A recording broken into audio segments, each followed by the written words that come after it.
Bonjour.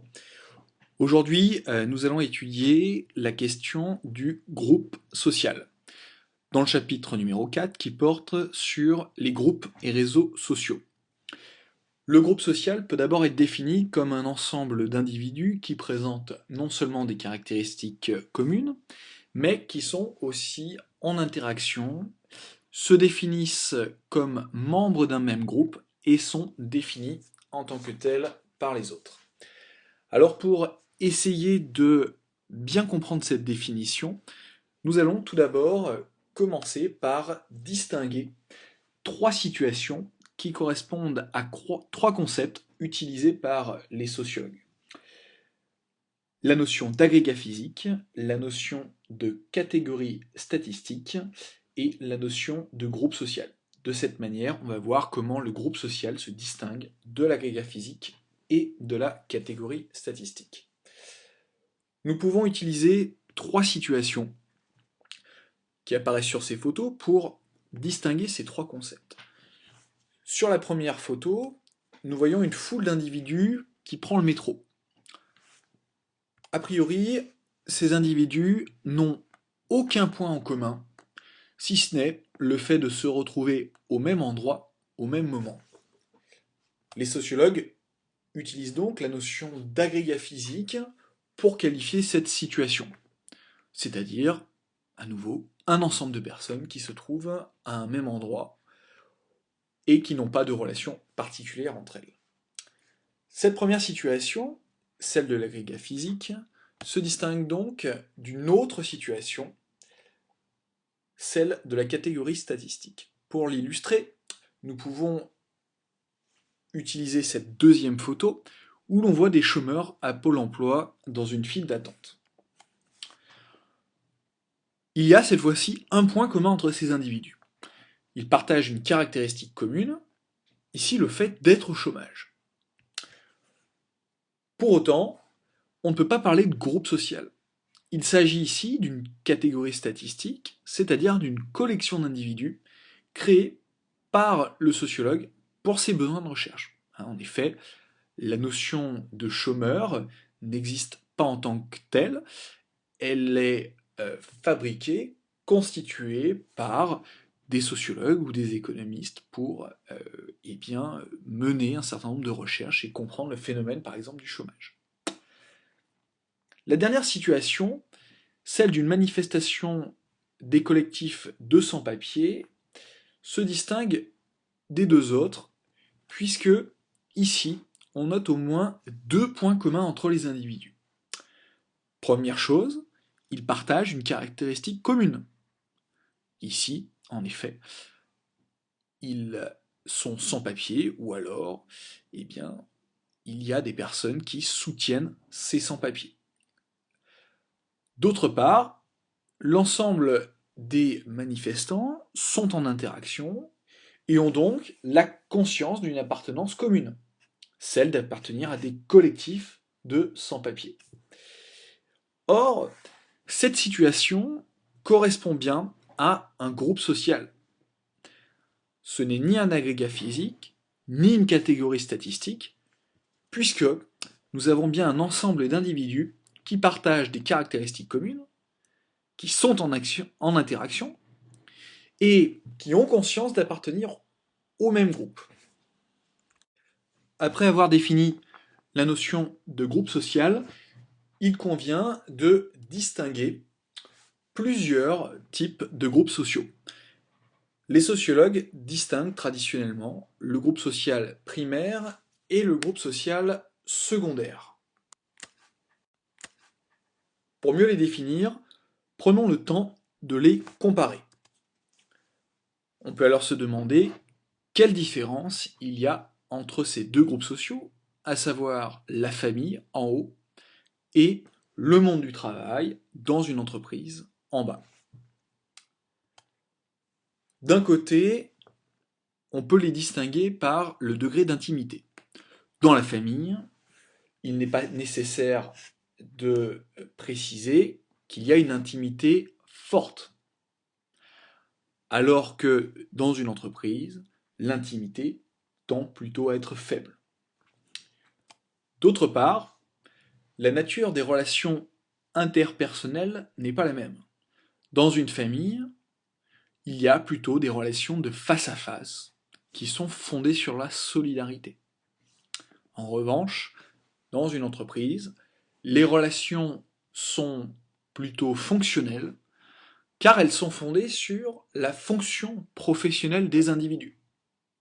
Donc, par exemple, un ouvrier sera en lien avec un technicien parce qu'ils partagent des professions où ils sont nécessairement ensemble. D'autre part, on peut parler de la taille du groupe social. Le groupe social primaire, celui de la famille, correspond plutôt à une petite taille, alors que le groupe secondaire, comme l'entreprise, correspond davantage à une grande taille. Enfin, sur l'objectif du groupe social, dans la famille, il n'y a pas d'objectif particulier. En revanche, dans une entreprise, donc plutôt un groupe social secondaire, il y a un objectif précis.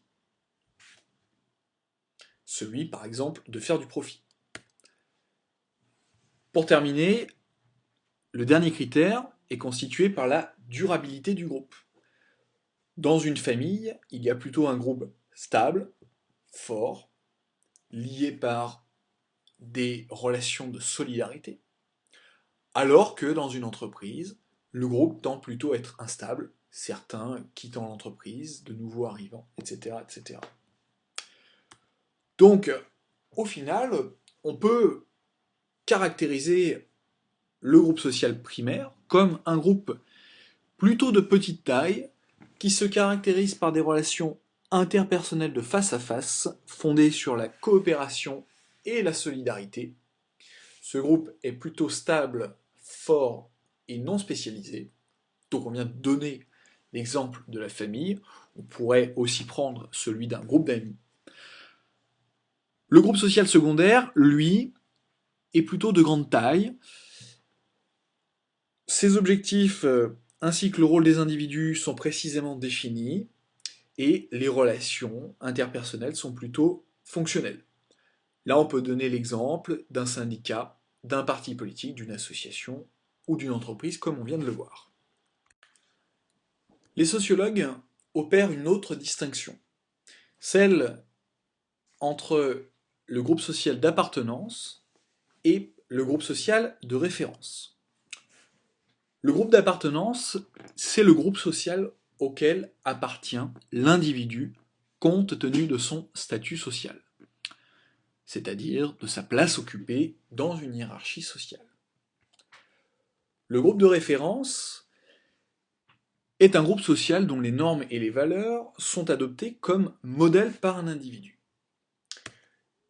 Dès lors, les sociologues utilisent ces deux notions pour étudier, comprendre la trajectoire sociale des individus lorsqu'ils décident de passer d'un groupe d'appartenance, c'est-à-dire celui auquel ils appartiennent à la base, compte tenu de leur statut social, au groupe social d'appartenance, au groupe social de référence, c'est-à-dire celui auquel ils souhaitent appartenir.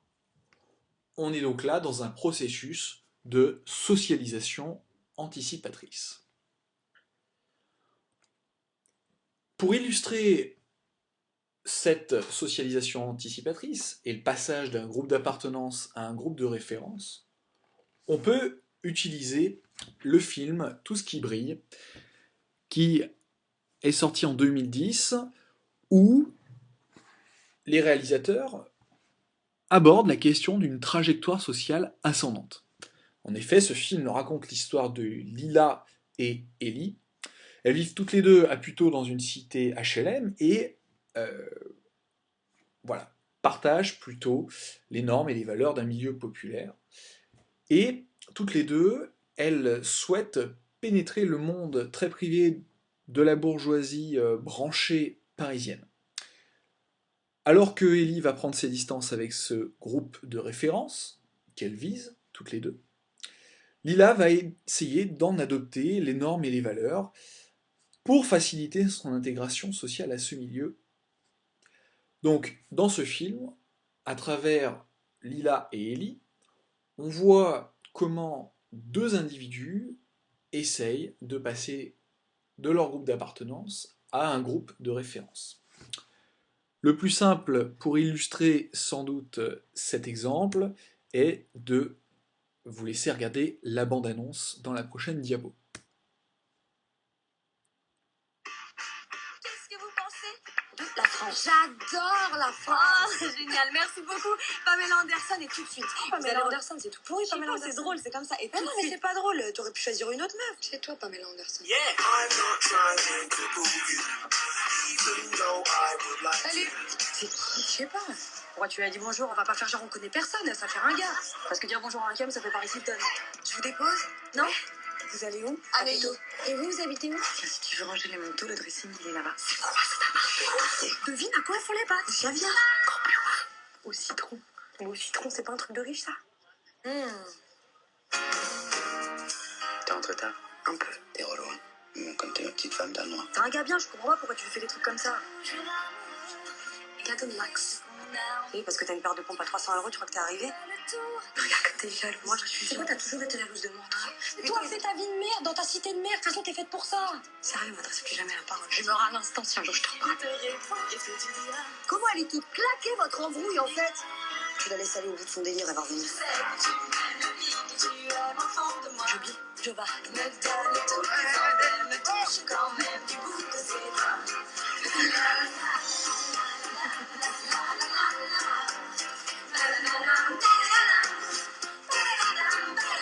Jordan, si tu le fouettes encore une seule fois, c'est moi qui te fouette là. Oui, mais m'a dit ta mère la caissière. Chris, pourquoi tu as dit ta mère la caissière? Mais elle est caissière, sa mère. Elle est caissière, ta mère? Oui.